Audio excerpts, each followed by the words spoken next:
I have started the recording. I want to welcome everybody here to the League of American Bicyclists Club Leadership webinar for April on our education program and how to work it into your club activities. I have Preston Tyree, who is our Director of Education, with us, and a panel of his LCIs within organizations. And take it away, Preston. Okay, and are we on? Yeah, we're on. That's good. Let me get this up. Okay. We've got 3 people on the panel tonight, people that I'm fairly familiar with and know what they're doing, so I invited them to come play with us. The first one is Wes Robinson, who's the Education Director for the Austin Cycling Association and has been that for a number of years now. They run a great program in the Austin Cycling Association where they organize classes and register people and then hire league cycling instructors to teach the classes. So it's really an interesting approach to it. And then there's Jim Nicholson with the New Jersey Bicycle Coalition. I think Jim will correct me later, but it's probably the New Jersey Bike Walk Coalition. Jim is a coach. He helps train LCIs, and he is in an advocacy group that does the education, because many of the bike clubs in his area don't do education. They, like the rest of us, they want to get out and ride, and that's not a bad thing. So we're going to talk tonight about how you can do it inside a club, and also how it works when you have a club that says, gee, we'd really rather go riding, and you can work it through an advocacy group. So we'll try to make that happen. And I'll try to see if I can get my PowerPoint to work. There we go. I'd like to talk tonight about 2 different kinds of education. What I call the standard curricula, the cycling skills programs, which are the tip to the parents programs and the programs for kids, programs for adults learning and returning. So those are the ones that teach you how to ride. And then the traffic skills programs, the traffic skills 101, and those programs that work to get people riding safely in traffic. Those are our standard curricula, and a lot of clubs use those, and a lot of clubs focus on those. But then we move away from that, and we find the other programs which are modified and more localized. One that I'm familiar with is Austin, Texas, where they have a couple of special programs that they've developed. One is a diversion course for people who get a ticket while riding a bike, and we'll let Wes talk more about that. Another one is the shoulder riding program, so how do you ride shoulders on high-speed highways? And then they do a lot of NBEA programs, as you can see from their website here. They've got a tab that says education right in the middle, and it leads right into it. So education is a big piece of the Austin Cycling Association.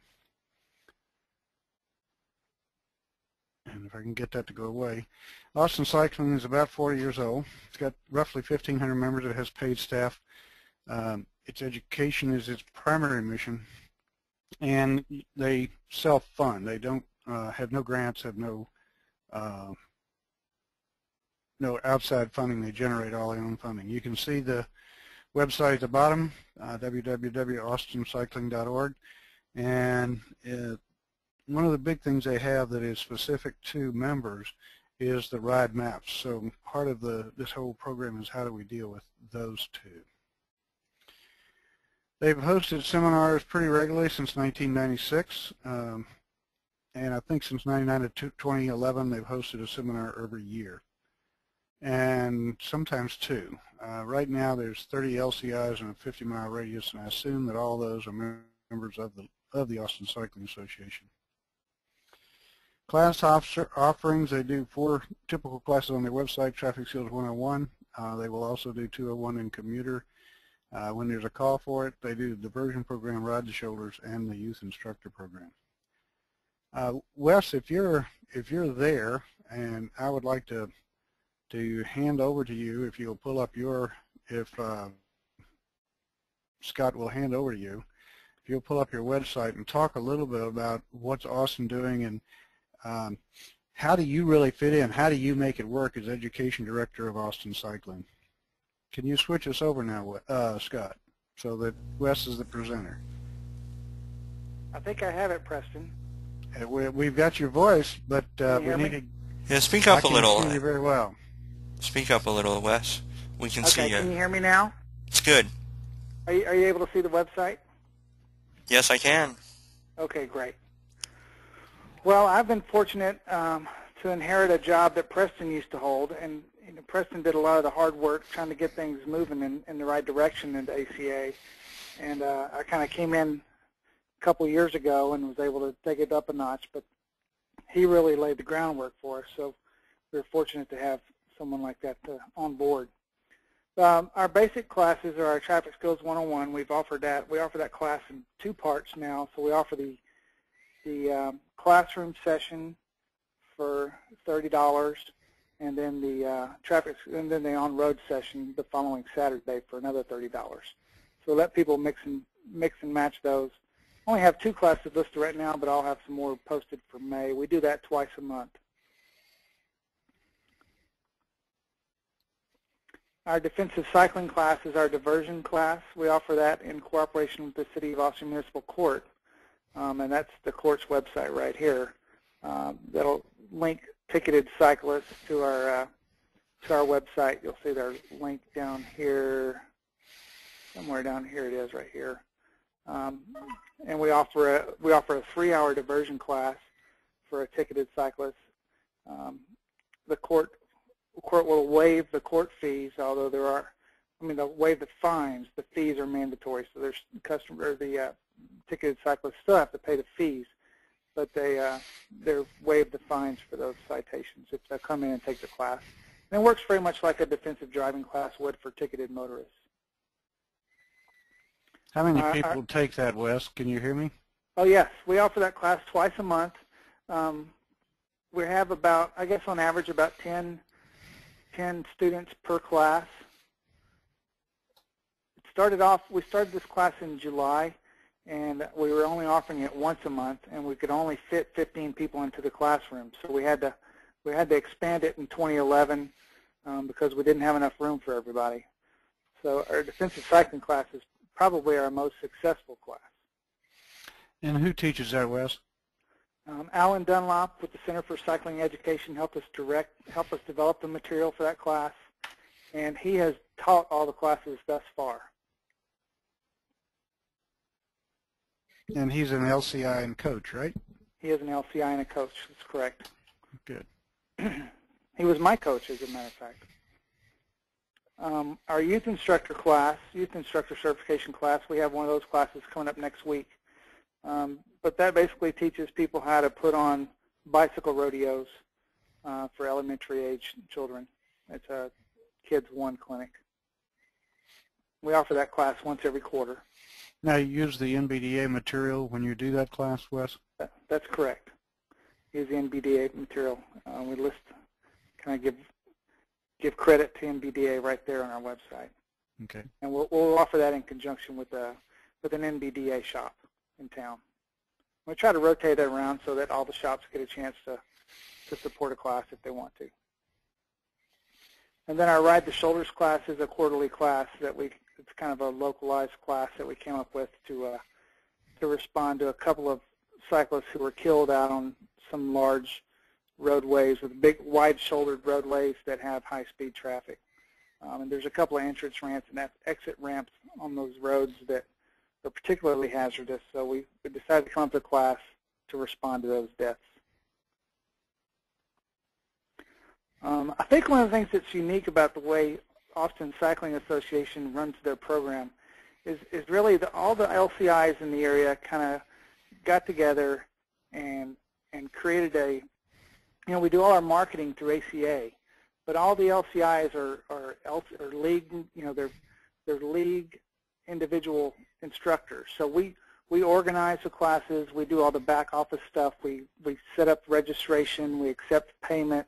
I try to do as much as I can except for teaching the class, so that all the LCIs really have to do is sign up. They'll have to get the materials from me, but they'll just go into the classroom. They'll have the books. They'll have all the manuals. They'll have the test score, the testing paperwork. They'll have all the paperwork ready to go. All they have to do is really show up and teach the class. So I try to make things as easy as I can for the LCIs to teach. And I think that's one of the things that's kind of unique about ACA. And I've heard from LCIs that it really makes it nice for them not to have to worry about marketing and setting up websites to do registration and all that stuff. So that's ACA's education program. Well, we've got some questions showing up in the question box. The first one is louder, Preston, so I'll try to speak a little bit louder. I've got a new microphone, and it every now and then it seems to drop out on me, so I'll see if I can't keep it jacked up. Rita also had some information or some. Is that better, Rita? I've got it jacked up now. Rita also has a question about the Ohio court system, Wes, and it says, in Ohio, the court can require motorists to take Traffic Skills 101, but I know of no situation. Do any other participants? And I can't see the rest of that question. Can you, Scott? Preston, it says, do any of the other participants have experience with courts requiring motorists to attend a bicycle class? We've actually had that happen here in Austin. Jacqueline Campbell asked that question. The courts have sent 2 people our way to take the motorist class, and so we set up a 3-hour PowerPoint class, did it, and gave them a certificate. And they got out of some fairly decent fines that way. But these were not situations where the motorist actually hit somebody. They just harassed people, almost hit some people, made aggressive moves towards people. And so in 2 cases, and this was our county, this was not the municipal court, but the county court sent those people to us for that. And Tommy Zell says he just had a situation where a local court sentenced a motorist to attend the Motorist 2 course, and Tom has been working on that. So, Tom, when you finish, I hope you'll send us your PowerPoint. We'll take a look at it and maybe get it out to all the LCIs.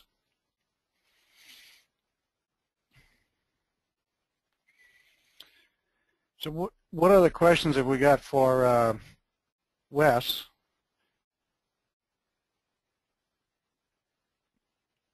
Warren Castile from up in the Plano area says we have the first similar situation in Fort Worth, but this is a motorist who assaulted a cyclist. Not sure where this is headed, an LCI involved in that. So we've got some things happening around the country, and maybe if we publicize them, we can get some more courts doing that thing. And the question is, how does a club get involved? Warren, if you can give us some information. Let's see if I can get your, where's Warren? He's down at the bottom of the list. Let me see if I can get you online, Warren. And I think you're live, Warren. Give us a shot. Okay. Yeah, can you hear me? Yes. Very good. And the question is?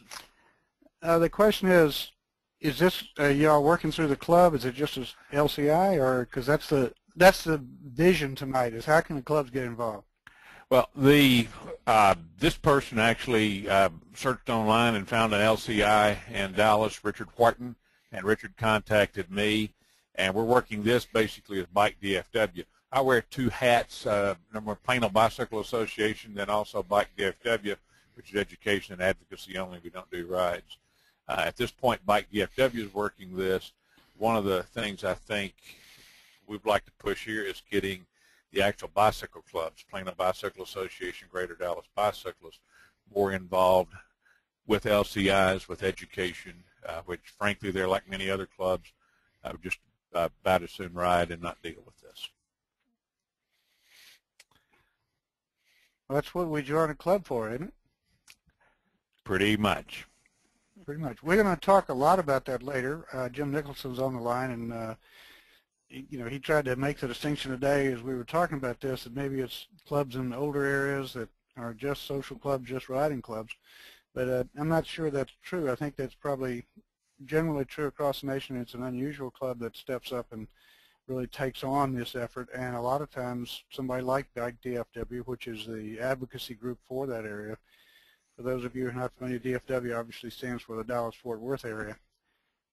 And so we find that sometimes the advocacy group has to step up and do the education. Tell us a little bit about, Warren, a little bit about what's going on through DFW as far as education.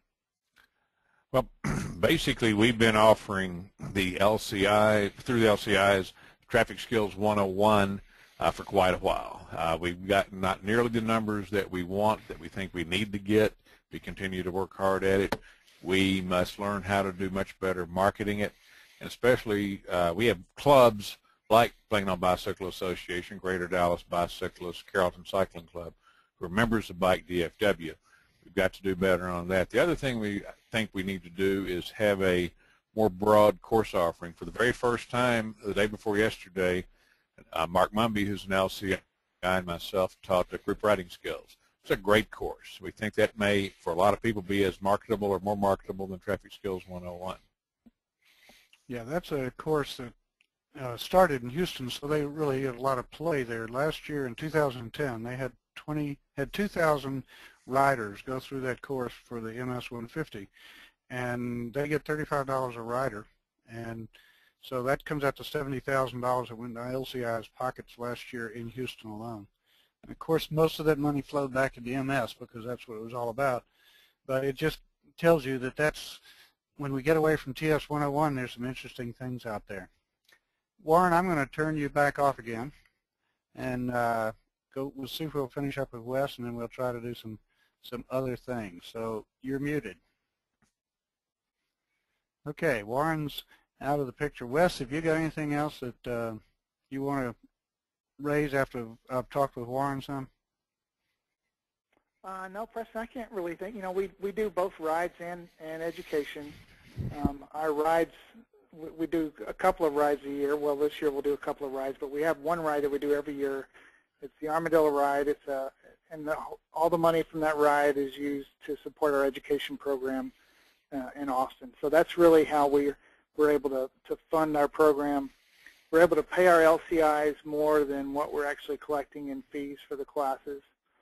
So we're able to subsidize our education program thanks to our to the funds we raise through our charity ride. I guess that's about it. Is there anything I'm missing, Preston? I think the helmet situation should be raised. How many helmets do you give away every year, and what are the strings that go with the helmets? ACA offers a helmet grant program where any of the instructors who've been through, they're either LCIs or have been through our youth instructor training program, we'll offer them 50 free helmets to go out and put on a bike rodeo at elementary school or some event like that. So we get so many requests for people to have us come out and do bike rodeos that we can't meet the demand. So what we're trying to do now is teach people how to put on their own bike rodeos and to support them through using our chalk machine and other equipment that we have that we can help them put on their own bike rodeos. But we also offer them up to 50 free helmets through our helmet program. You know, we give away about 1,000 helmets a year in Austin through ACA. All right, and we'll probably talk a little bit more about the NBDA program a little bit later, because that's, I think, another one of those places where we reach a totally different market than we used to. Wes, just for now, I'm going to put you on mute.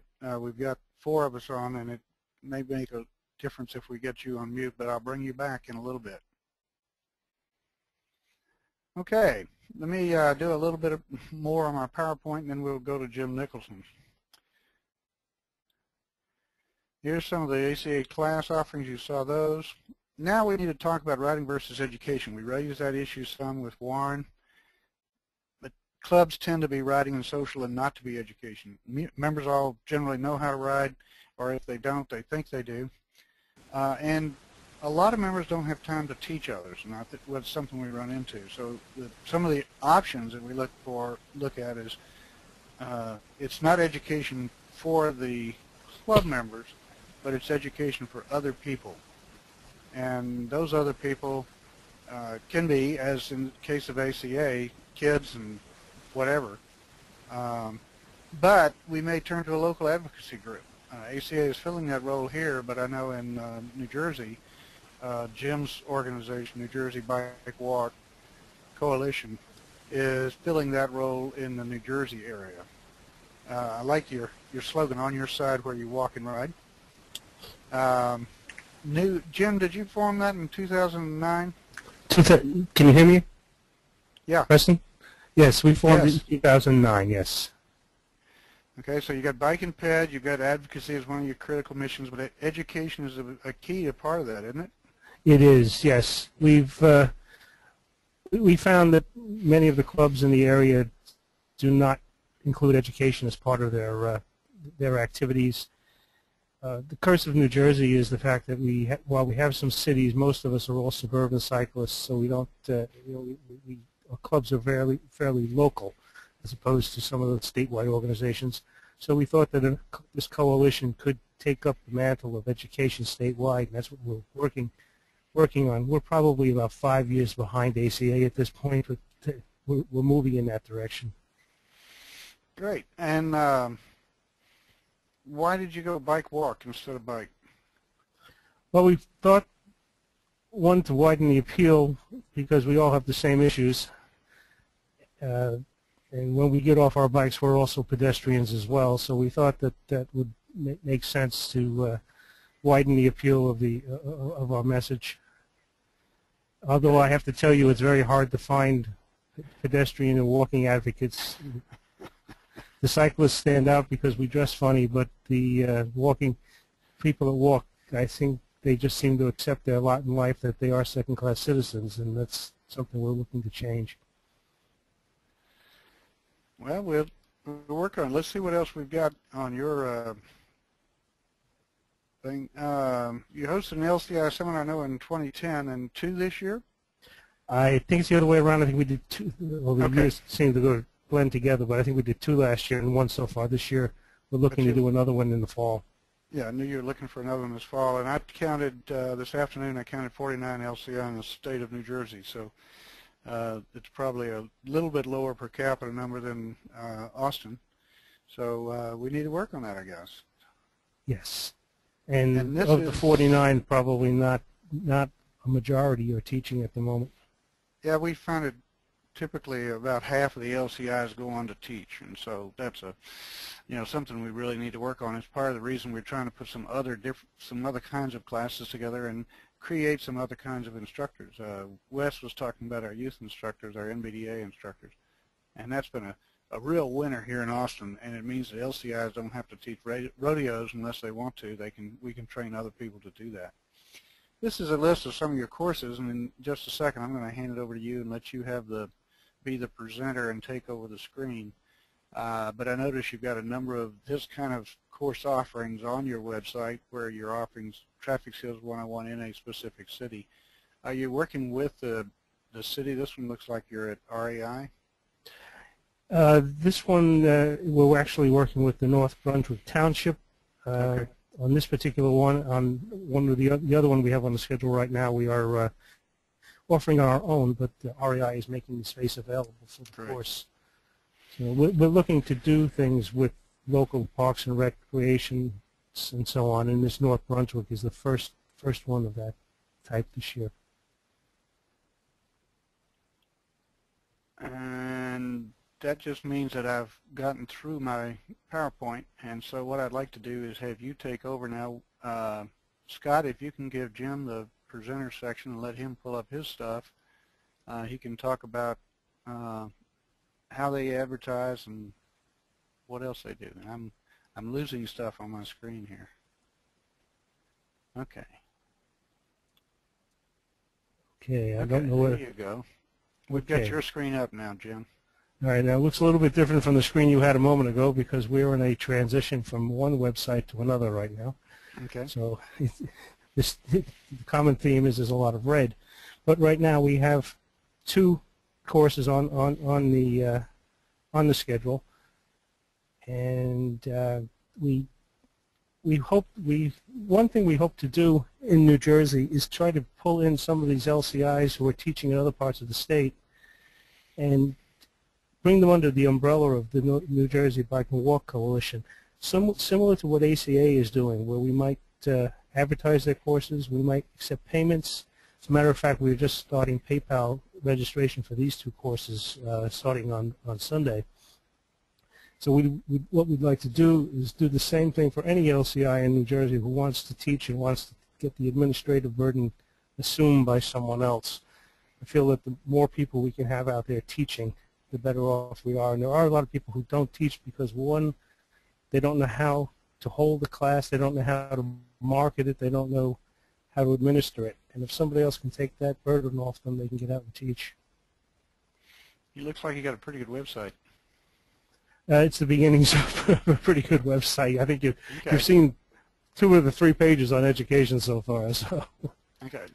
How important do you think? Do you get a lot of feed through from the website? You think that's your big marketing tool? I think we get more from a newsletter that we send out, and one area we do get some from the website as well.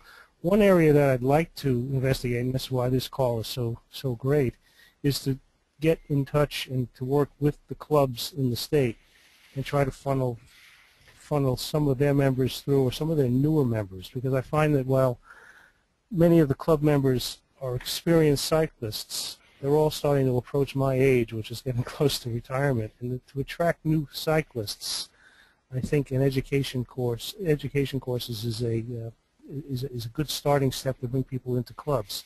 So I think we can work well together. Okay, one of the courses that we think is beginning to grow around the country are some beginners courses, and that's one of the reasons we did the NVDA adult program. Is there's a lot of beginners out there that can use some really basic knowledge to get started, and then maybe come back for some other stuff later. But as you say, we need some basic knowledge out there for the younger people. Yes. So how big is New Jersey? Population, do you have any idea for that? 2.6 million, about 3 million, I think. Okay, so, and you're right next door. You actually work in New York? Actually, it's a bit more than I'm thinking. That we have a potential cyclist population of about 2.6 million. Okay. So I once did some brainstorming on how many people ride a bike in a year, and came up with a number of about 2.6 million. So I'm not exactly sure. I think we're about 8 million as a population. Okay. And you actually work in New York City, so you're right there, right? Yes. Do you get much help out of Bike New York, the other big advocacy group that's there in New York? Rich Conway at Bike New York has taught me everything I know, except for what you guys, the LAB, have taught me. Okay. Yes, we do get a lot of support and a lot of help from Bike New York. They're a great organization. So I guess the point I'm trying to make is you don't have to do this alone. There's bound to be somebody out there is an email away that can help with what you're up to. New Jersey is a sort of a link state with the turnpike between New York and Philadelphia, and in both areas we have Bike New York and the Bicycle Coalition of Greater Philadelphia on the other side, and so we have 2 very strong neighbors, so that's helping us develop. Yeah, Philadelphia's doing some great stuff down there, and they're also working heavily with the MS Society in Philadelphia. Yes. So. Okay, is there anything else that you want to run through from the standpoint of, how do we get clubs involved, and does it make sense for clubs to be involved in the education? You seem to think, and as we talked earlier today, you seem to think that it may not be critical, but it certainly would be a great marketing effort if clubs got involved in this to start lowering the age of their population, because I think ACA has done a pretty good job of lowering the age of the population in the club.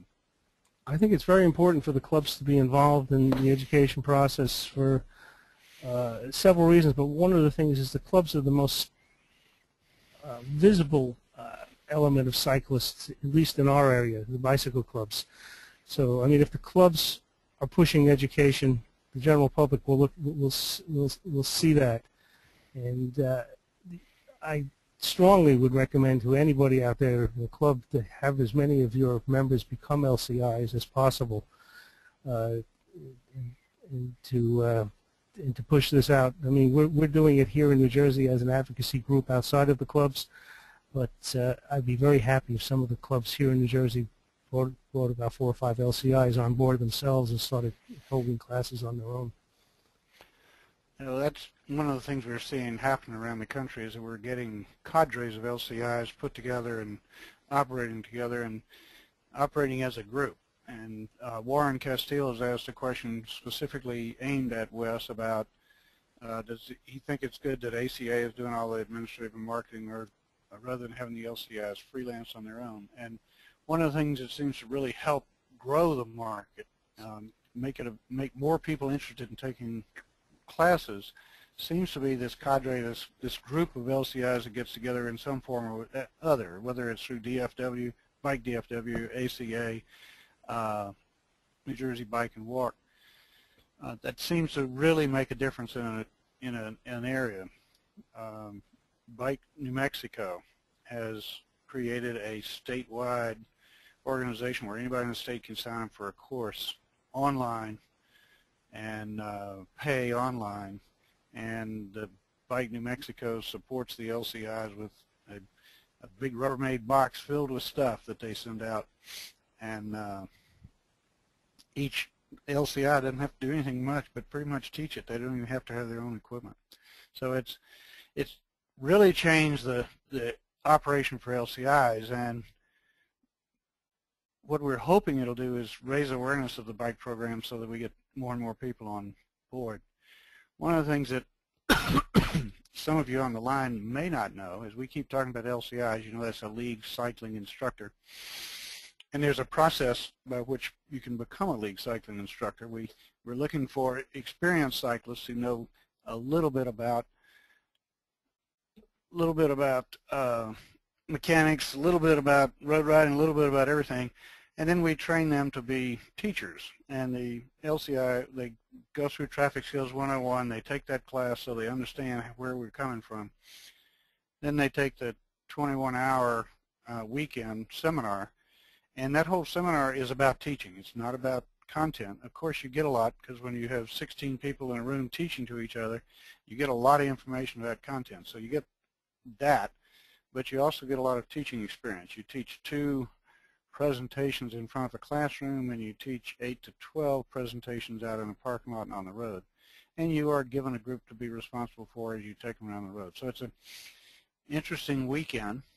We turn out, right now we're in the 300 to 400 LCIs a year program, and it's a lot of fun and seems to be working. Like I said, about half of the current LCIs or half of the LCIs that we've ever created are not teaching.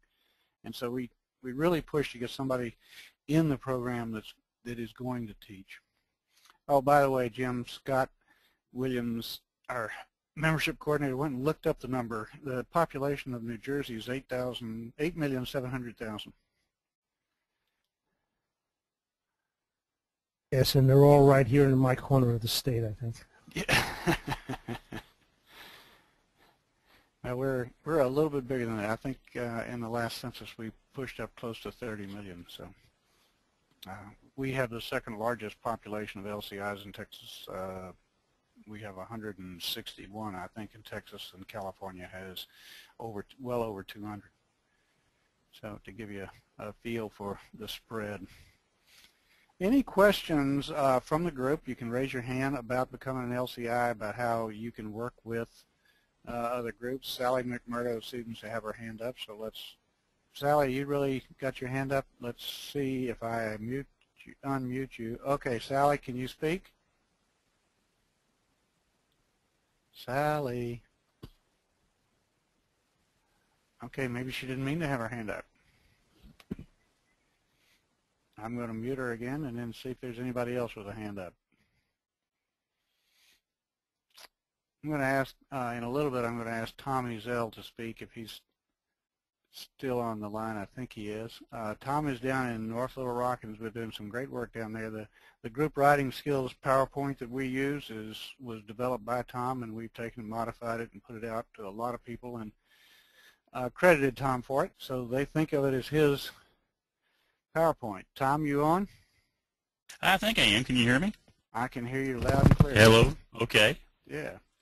So what club do you work with, Tom? I work with a couple of clubs here. We actually have an advocacy group in the Central Arkansas area, Bicycle Advocacy of Central Arkansas, and we work in very close partnership with the Arkansas Bicycling Club. ABC is primarily your social riding club. It's old. It's been around for about 40 years. BACA is a lot younger. We've been in existence now about 6 years. And we tend to take most of the advocacy and educational work over there, but we also recruit very heavily and work very closely with ABC. And what we've found works well is getting our LCIs out and active in the riding clubs. Be out in the riding community, be seen, be an ambassador for smart cycling, and that really is one of your number one sources of students. People will see that, they get interested in it, and your best sales advertisement is a happy student. Oh, yeah. It's always fun when somebody who's been an exceptional road racer over the years and is still racing as a senior, and he comes back and says, I don't need that stinking class, and he takes the class, finally takes the class, and now becomes a great advocate for the class because he says everybody really needs to know this stuff. So it does happen, and it would happen some more. Anybody else in any of the clubs want to talk about them? I'm going to call on Donnie Miller. Donnie, get ready, because Donnie works a lot with kids. I think he does a lot of safe routes programs and a lot of training of people to do rodeos and that kind of thing. So I'm going to unmute you, Donnie, and see if you're working with a club and how you work it. Donnie, can you speak now? Hi, Preston and everybody. Yes, I'm with the Quad Cities Bicycle Club, and I do a lot of work with both the League of Illinois Bicyclists as well as the Iowa Bicycle Coalition. I did a tour teaching about 43 different locations in Illinois with the League of Illinois Bicyclists, Illinois Department of Transportation, and Safe Routes to Schools, doing a 90-minute presentation on how to do bicycle rodeos. And then we've been currently doing some Lids for Kids where we've been giving helmets away. We've already given away a couple hundred in the last couple weeks. Doing my, as we're speaking right now, I'm sketching out my second rodeo. Going to be doing that with the Silvis Elementary School system in Illinois. Just did one in Milan last weekend. So we're just actually, with a 1,200-person club and about 47 years old, I'm the only educator right now that's active. But a lot of momentum with the club and starting to get more members wanting to participate as volunteers. But we're lacking in our, and the Quad Cities is right on the Iowa-Illinois border of the Mississippi River. Yeah, I was going to ask you which Quad Cities that was. Yep, the first one, Quad Cities, Illinois, Iowa. So Rock Island, Moline, East Moline, Illinois, and Bettendorf, Davenport, Iowa is the community. Okay. Now, you say you're the only educator in the club. What are the issues? What are the things you're having to overcome? Is the club funding you? Is the club sponsoring you? What's happening with the club? The club funds me on certain outings, but otherwise I fund myself. Usually I do it for a fee. The club is primarily a recreational club that's just in the last couple of years started to really pick up advocacy-wise. We do have another local group, Quad City TAG, Transportation Alternatives Group, and they're a multimodal mass transit, pedestrian bicycle group. They're again they don't have any funding, so they kind of work on their own and bringing in speakers like Theo Petrich, Richard Maurer, John LaPlante, big guys in the engineering world that trying to work on complete streets initiatives and stuff like that. But education seems to be lower priority for most of both those clubs, just because of drive with membership. Okay, so another type of club, but again a pretty big club, 1,200 members, I think you said. So I guess 1,200 members. And we've got a couple big rides that could use some group skills classes. It's just everybody tries to fit in the whole amount of time to do that. Everybody they'd rather be out riding than doing a class. It's Sure. kind of a hard sell, unfortunately. Well, riding is a social event. Cycling is a social event. Donnie, I really appreciate your time and your effort and all the work you're doing with kids. I'm going to mute you now, and we've got a couple of hands up, and we're going to see if they're there. Dave Topham up in, I think he's in New Hampshire. Dave, if you want to speak up, one of the things I'd like to know is if you're working with a club and what size your club is. I'm not sure. I'm not sure we can unmute you, Dave. You're on a phone, and I'm not sure I can deal with that. Can you do something about that, Scott? I'll go to Michelle Chavez and see if we can get her unmuted. Michelle, you've got your hand up. Are you talking with us now?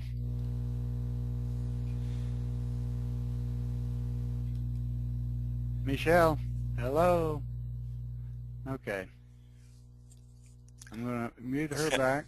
I'll make a quick point, Preston. One thing Right. that hasn't come up yet, but that I've seen in talking with clubs and just following things is, I think most people here have encountered a situation where cyclists start to get bad press. It may be as a result of an accident, often not even the cyclist's fault, but you get the press on your back, or some columnist just decides they want to take on cyclists because they're an easy target, or whatever they decide to do. Having the education, having the courses, Traffic Skills 101, are a great way to respond to any of that kind of situation, that kind of bad press. Invite the columnists or the reporters out to the Traffic Skills 101 classes and show how you as a bike club are involved in teaching people how to cycle responsibly. I think it's a great response in those situations. There's also something you can invite people to proactively just to help improve the image of cyclists in your community. Yeah, it's always good to have some background when they start asking you, what have you been doing for cycling in the community? And if you end up saying, well, we ride a lot, that may not be quite the right answer. One thing, Preston, that we have a couple of questions on that we can do, where on the website to find the LCI courses, what to do if there's not one scheduled for your area, what do you have to do to remain an LCI, and if you also, either I could do it with my screen or you could do it, show people where on the website to find instructors and find cycling classes. Oh, okay.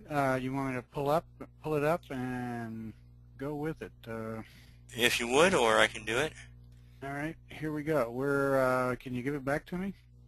Have I got it? It's on its way to you. Okay, can you see my screen now? It should be the league site. There you go. It's up now. I see it. Okay, league site. This is the front page of the league site. If you'll go under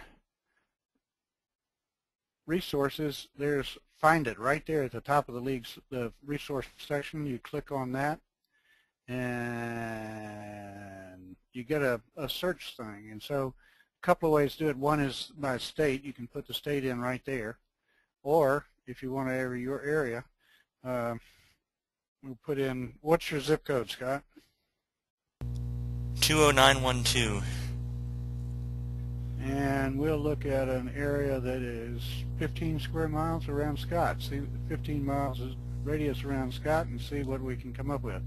Note that I'm going to uncheck all and then check just LCIs. So that's just for LCIs. If I was looking for classes, I'd check just classes.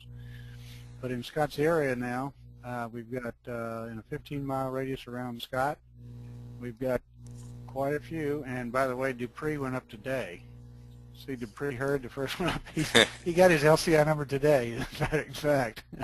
So we got quite a few in that area, and that's only a 15 square mile area. So look at the bottom one down there. We got Andy Clark, who's 13 miles from you, Scott. So that's the way to find LCIs. If I click that off and I go to Smart Cycling Classes and search that, There's quite a few, and these are generally the ones that are taught by WABA in Washington, the Confident City Cycling, but you notice there's also the teaching a Learn to Ride class. That's a new thing that's coming up where we've got a lot of adults now who've never ridden a bike, and they're coming in and wanting to learn to ride. So here's 1, 2, 3, 4, 5 classes coming up between now and looks like the end of May, right there in the Washington area. So Scott could find one of those classes and go do that. The LCI certification seminars, when we search for those, if we search by zip code and 15 miles, we're not going to get much. But if we search by state, let's see what's coming up. What do I know that's coming up? We got Chicago, Illinois is coming up. So let's see what happens when we search for an LCI seminar in Illinois. No, I can't. I have to put in 0. It won't let me calculate a radius around the state. But if I search for Illinois, we've got one coming up in the Chicago area on 5/20, May 20th. We've got a Chicago, Illinois coming up, and I happen to know that that one's got 7 or 8 people in it. They could use a couple more to make up a good, strong class. So if anybody's really interested, that'd be a good place to sign in. So that's how we can use the website to do that. One of the things I will take you into is when we look at materials and stuff, the LCIs all have their own area of the website. It's called Instructor Corner, and I can get it through the member login. Let's see if that works. And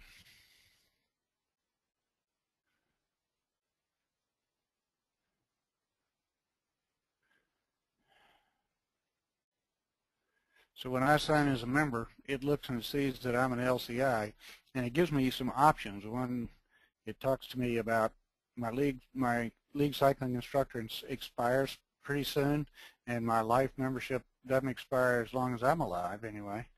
But there's LCI resources, add and edit courses, there's the store and all those kind of things. This add and edit courses lets me put up all of the courses. I've taken all mine down because I teach so much outside that I just teach through ACA. So I haven't got any courses here under my name, but that's a place where I could easily go in, and you can see, you put all kind of information about the course, directions to get there, contact name, all those kind of things on the website. And when somebody goes searching on our website for courses in their area, that's what pops up. By the way, it searches on zip code, so if somebody fills this out and forgets to put a zip code in, it will never show up. It's one of those little tricks we found. So that's the league website. If you are interested in becoming an LCI, you can go to Programs, Bike Education, and right over here it says Instructor Seminar Schedule. So here's all the seminars we've got coming up that are active online that are looking for members. You notice these 3 have been closed. Over here, registration is closed. They're coming up so soon, and we've closed registration on all those, but there's lots of programs coming up in the future on that site. So that's a way to stay involved with that.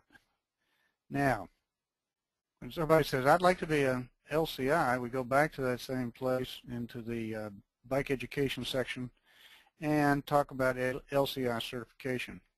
This talks about it, but it's got a whole series of FAQ, and here it is. This is all the information about becoming an LCI. So if you're interested and you want to get some LCIs going in your club, this would be a great place to go and make that happen. As I said, the LCI seminar is 21 hours, typically starts at 5 o'clock on Friday, goes to about 3 o'clock on Sunday. And it's pretty intense. You'll be on your feet a lot, you'll be doing stuff, and you probably ride a total of about 10 miles in the whole thing. So it's not a get on your bike and ride seminar, it's a how do you teach people to ride safely seminar, and how do you teach people to do the drills that make them safe on the bike and do the things in intersections that make them safe. So that's where the material and instructor seminars are. If you as a member of the bike club are interested in the various courses, here are the course descriptions of our programs, starting with Traffic Skills 101, 201, and so on through. We are beginning to update these. You'll notice we still have Kids 1 on here, which is called Parents now, and Kids 2 is called Safe Routes to School. So we are slowly updating that and changing that so that it's more relevant to people and it's more sellable. It's really hard to sell a child on the idea of going to a bicycle safety clinic, but if we're going to tell them we're going to a bike adventure, it makes a big difference to them. So we are working on cleaning up some of the names and some of that to get it done. I'm going to see if we can. I sent Dave Topham a pin. It says the audio pin was not entered, so I sent Dave #63#. If he'll enter that in his phone, we might be able to talk with him. But otherwise, Dave, you can put your hand down. Michelle, your hand's up. Let me see if I can check with you one more time. Michelle, are you there? Up. That was Mark I unmuted. Let me unmute Michelle. Michelle, are you there?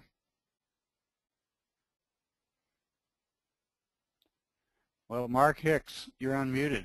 You want to talk about anything? No, thank you, Preston. Caught you, didn't I? We well, do at least have you were some, paying attention.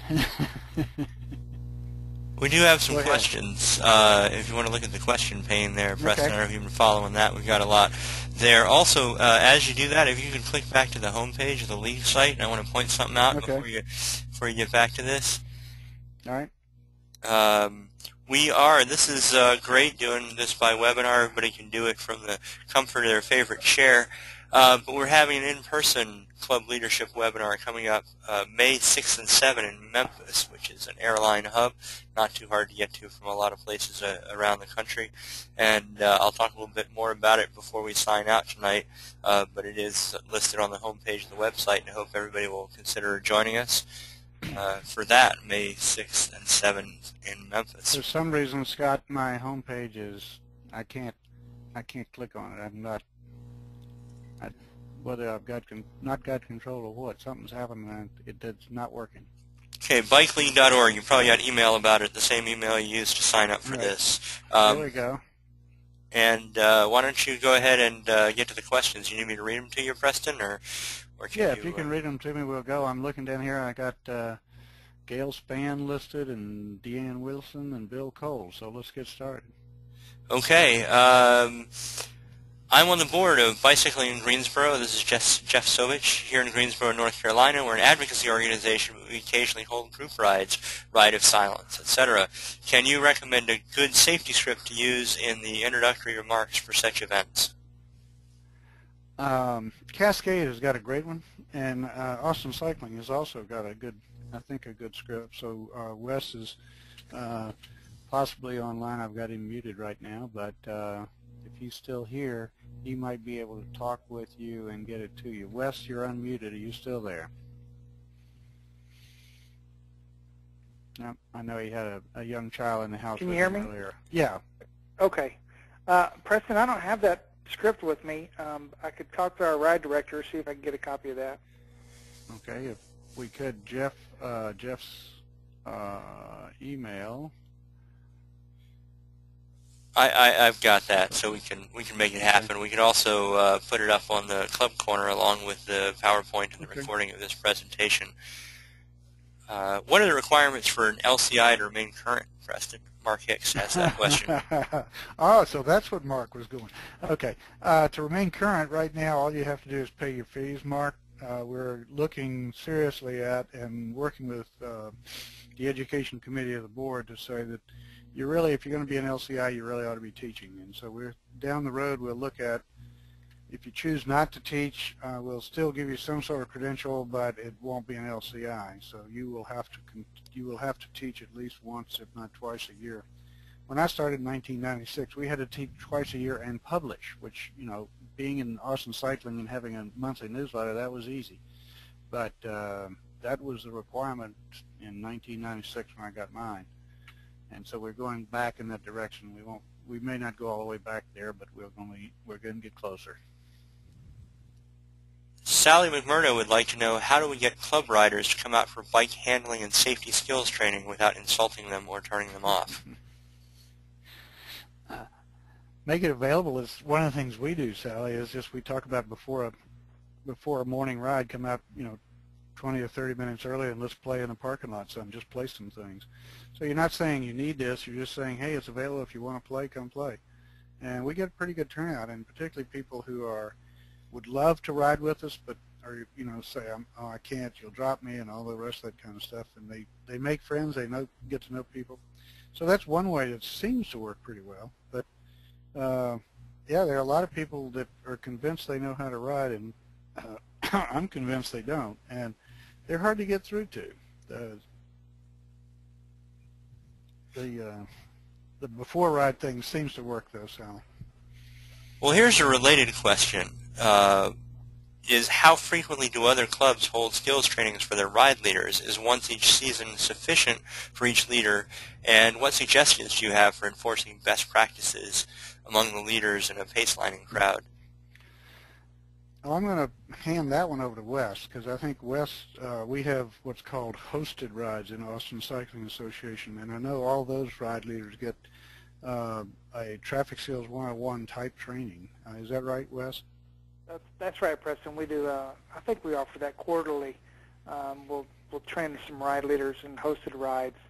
So we have a program in Austin where we let individuals come up with their own rides, and they can become a hosted ride leader, and so they can establish the speed, the pace, the hills. They get to define the ride, and define the start time and define the route. But we want to make sure those leaders are educated and have some traffic skills experience. Now we offer that class, we offer that education to them for free. And in fact, even on our group rides, our traditional rides, if someone is willing to come out and start one of those rides for us, we call them our ride starters, but if they want to come out and start two of those, actually we do 2 rides. If they'll start 2 rides, they can take Traffic Skills 101 for free.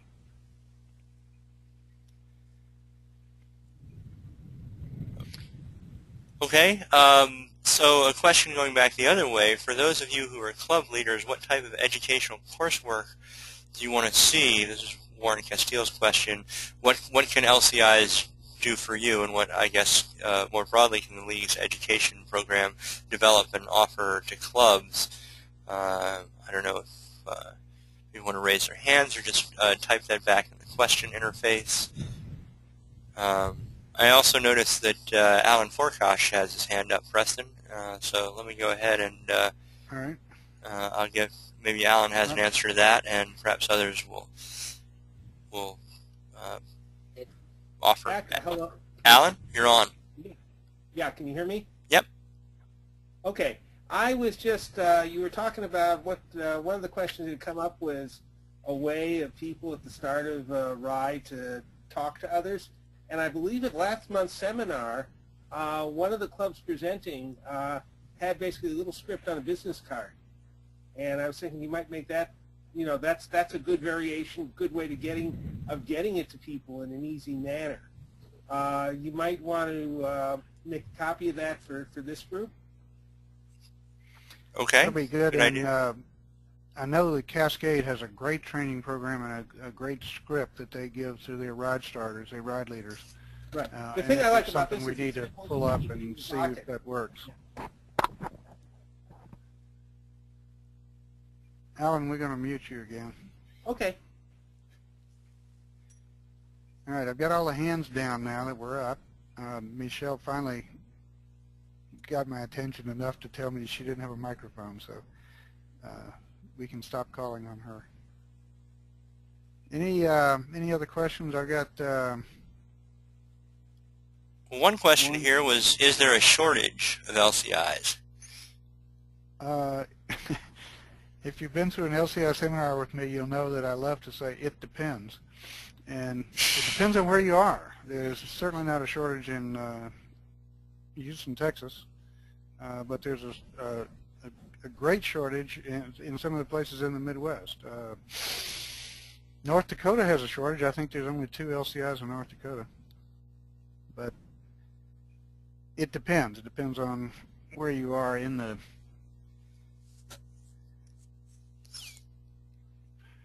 Okay. thing. Somebody said something about the Ride of Silence.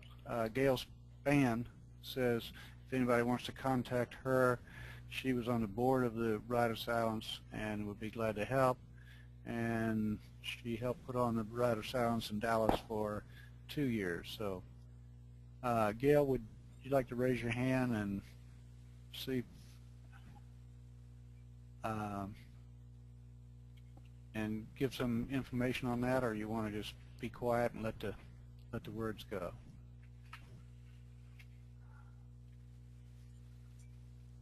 I don't see her on the list now. She may have. Oh, it's there by first name. Okay. Tom Ezel. Let's see. Tom, what did you say?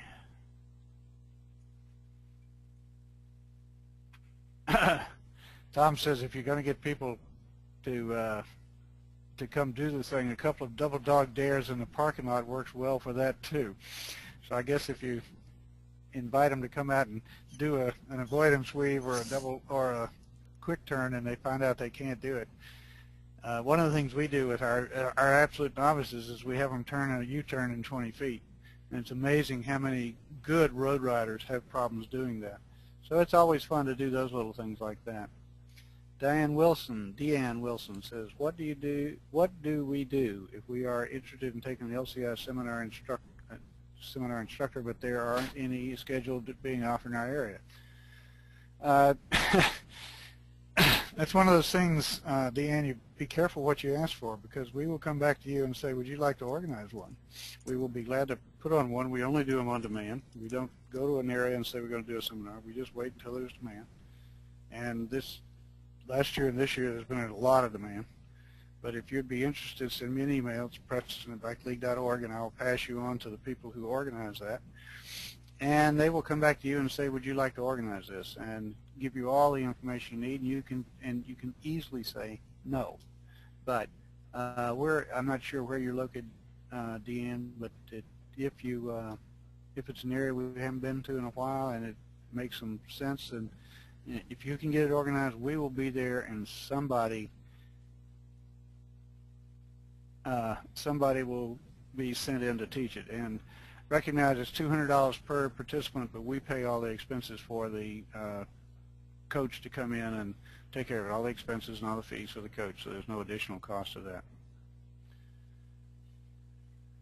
Cheryl and I'm going to butcher her name, Longinati.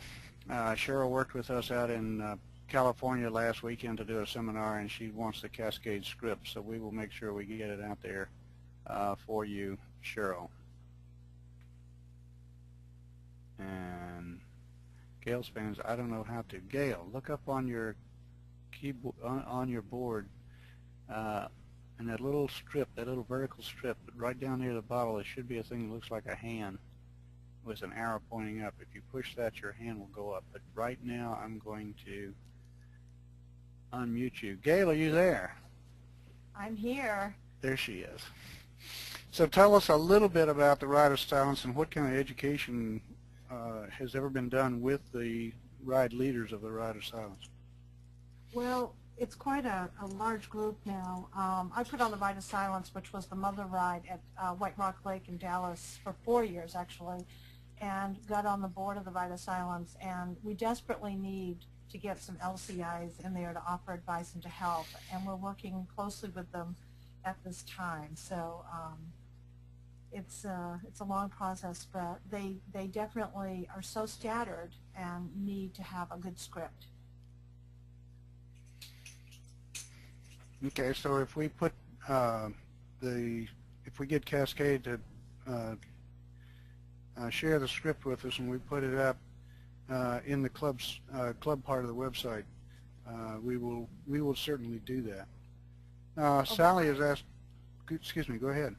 Oh, I was going to say, I'm sorry. That way I can actually get it on the Ride of Silence website, some basic guidelines that would only go out to the leaders of each Ride of Silence. Okay.